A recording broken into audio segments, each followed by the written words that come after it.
जय माता दी।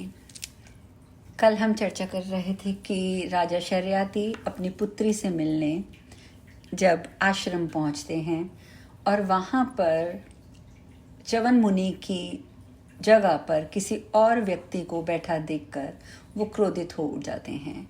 और उस समय सुकन्या कहती हैं कि हे पुरुष व्याघ्र, इधर आइए और मेरे पति को प्रणाम कीजिए। हे मनुवंशी राजेंद्र, इस समय आप शोक मत कीजिए। व्यास जी आगे कहते हैं, हे राजन, तब अपनी पुत्री सुकन्या की बात सुनकर क्रोध से संतप्त राजा शर्याती अपने सामने खड़ी उस कन्या से कहने लगे। राजा बोले, हे पुत्री, परम तपस्वी वृद्ध और नेत्रहीन मुनि च्यवन कहाँ हैं और ये मदोन्मत्त युवक कौन है? इस विषय में मुझे महान संदेह हो रहा है। दुराचार में लिप्त रहने वाली हे पापिनी, हे कुलनाशिनी, क्या तुमने च्यवन मुनि को मार डाला और काम के वशभूत होकर इस पुरुष को नए पति के रूप में वरण कर लिया है? इस आश्रम में रहने वाले उन मुनि को मैं इस समय नहीं देख रहा हूँ, इसीलिए मैं चिंताग्रस्त हूँ। तुमने यह नीच कर्म क्यों किया? यह तो निश्चय ही व्यभिचारिणी स्त्रियों का चरित्र है। हे दुराचारिणी, इस समय तुम्हारे पास इस दिव्य पुरुष को देखकर और उन च्यवन मुनि को ना देखकर मैं तुम्हारे द्वारा उत्पन्न किए गए शोक सागर में डूबा हुआ हूँ। अपने पिता की बात सुनकर उन्हें साथ लेकर वह सुकन्या तुरंत पति के पास पहुंची और उनसे आदरपूर्वक बोली, हे तात, ये आपके जमाता च्यवन मुनि ही हैं, इसमें कोई संदेह नहीं है। अश्वनी कुमारों ने इन्हें ऐसा कांतिमान तथा कमल के समान नेत्र वाला बना दिया है। वे दोनों अश्वनी कुमार एक बार दैव योग से मेरे आश्रम में पधारे थे। उन्होंने ही दयालुता पूर्वक च्यवन मुनि को ऐसा कर दिया है। हे पिताजी, मैं आपकी पुत्री हूँ। हे राजन, मेरे पतिदेव का ये रूप देखकर आप संशय में पड़े हुए हैं, मोह के वशीभूत होकर मुझे जैसी समझ रहे हैं, वैसी पाप कृत्य करने वाली मैं नहीं हूँ।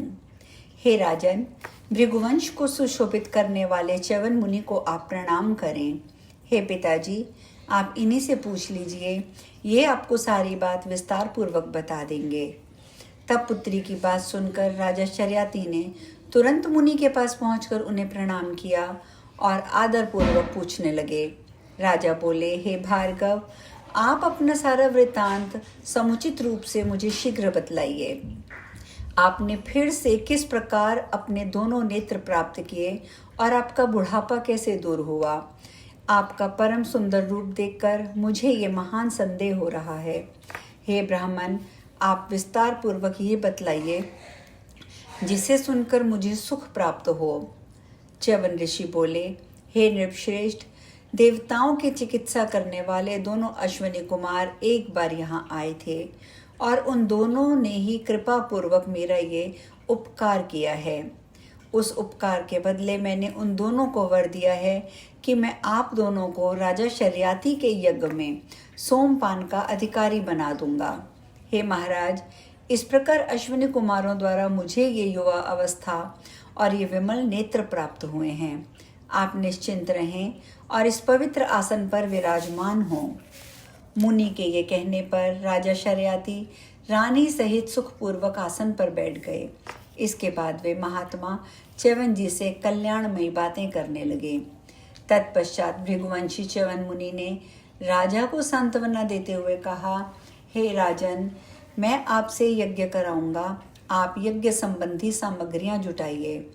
मैं दोनों अश्वनी कुमारों से प्रतिज्ञा कर चुका हूँ कि मैं आप दोनों को सोमपान का अधिकारी बना दूंगा। हे नृपश्रेष्ठ, आपके महान यज्ञ में मुझे वह कार्य संपन्न करना है।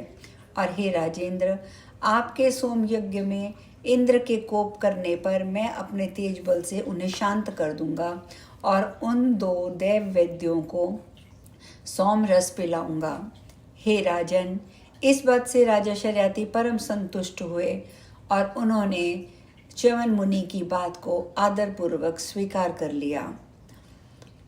तत्पश्चात च्यवन मुनि का सम्मान करके परम संतुष्ट राजा शर्याती अपनी पत्नी के साथ मुनि से संबंधित चर्चा करते हुए अपने नगर को चले गए। तदंतर संपूर्ण कामनाओं से परिपूर्ण राजा शर्याती ने किसी शुभ मुहूर्त में एक उत्तम यज्ञशाला का निर्माण करवाया। इसके बाद वशिष्ठ आदि प्रमुख पूज्य मुनियों को बुलाकर भृगुवंशी च्यवन मुनि ने राजा शर्याती से यज्ञ कराना आरंभ किया। उस महायज्ञ में इंद्र सहित सभी देवता उपस्थित हुए और दोनों अश्विनी कुमार भी सोमपान की इच्छा से वहां आए।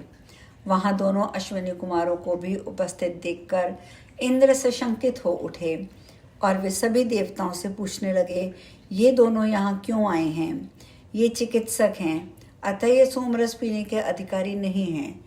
इन्हें यहाँ किसने बुलाया है? इस पर राजा ने उस महायज्ञ में उपस्थित देवताओं को कोई उत्तर नहीं दिया। तत्पश्चात जब च्यवन मुनि दोनों अश्विनी कुमारों को सोमरस ग्रहण कराने लगे, तब इंद्र ने ये कहते हुए उन्हें रोका, इन दोनों का सोम भाग ग्रहण करने में कोई हिस्सा नहीं है, आप इन्हें ग्रहण मत कराइए। तब च्यवन मुनि ने इंद्र से कहा, हे सूर्यपुत्र, अश्विनी कुमार सोम रस ग्रहण करने के अधिकारी कैसे नहीं हैं?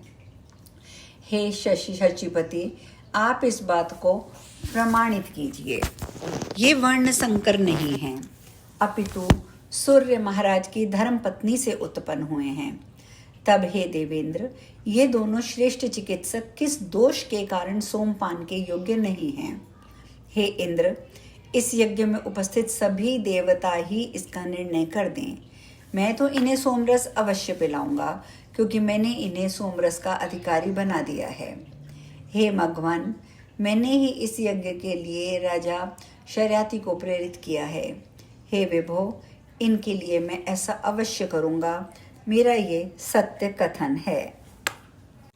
हे शक्र, मुझे नवीन अवस्था प्रदान करके इन्होंने मेरा बड़ा अपकार किया है, अतः उसके बदले में मुझे सभी प्रकार से इनका प्रत्युपकार करना चाहिए। इंद्र बोले, चिकित्सा वृत्ति वाले ये दोनों अश्विनी कुमार देवताओं के द्वारा निंदनीय माने गए हैं, अतः ये सोमपान के अधिकारी नहीं हैं। इनके लिए सोमरस का भाग मत ग्रहण कीजिए। च्यवन मुनि बोले, हे अहिल्याजार, इस समय व्यर्थ कोप मत करिए। वृत्त का वध करने वाले हे इंद्र, ये देवपुत्र अश्विनी कुमार सोमपान के अधिकारी क्यों नहीं हैं?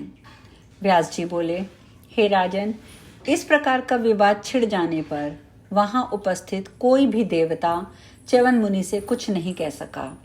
तब अपने तपोबल के द्वारा अत्यंत तेजस्वी च्यवन मुनि ने सोमरस का भाग लेकर अश्विनी कुमारों को दे दिया। व्यास जी आगे बताते हैं, वो कहते हैं, हे राजेंद्र, च्यवन मुनि के द्वारा अश्विनी कुमारों को सोम भाग दे दिया जाने पर इंद्र कुपित हुए और उन्होंने अपना पराक्रम दिखाते हुए मुनि से कहा, हे ब्रह्म बंदो, आप इस प्रकार की अनुचित मर्यादा स्थापित मत कीजिए, अन्यथा मेरा विरोध करने वाले आप मुनि का भी दूसरे विश्व रूप की भांति मैं वध कर डालूंगा। च्यवन बोले, हे मघवन, जिन महात्मा अश्विनी कुमारों ने रूप संपदा के तेज के द्वारा मुझे दूसरे देवता की भांति बना दिया है, उनका अपमान मत कीजिए।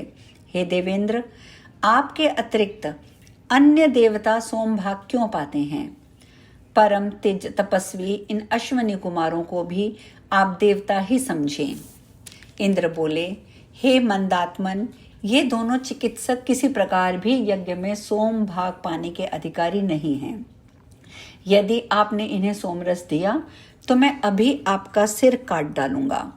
व्यास जी बोले, हे जन्मेजय, इंद्र की उस बात की उपेक्षा करके उनकी बहुत भर्त्सना करते हुए च्यवन मुनि ने अश्विनी कुमारों को यज्ञ भाग प्रदान किया।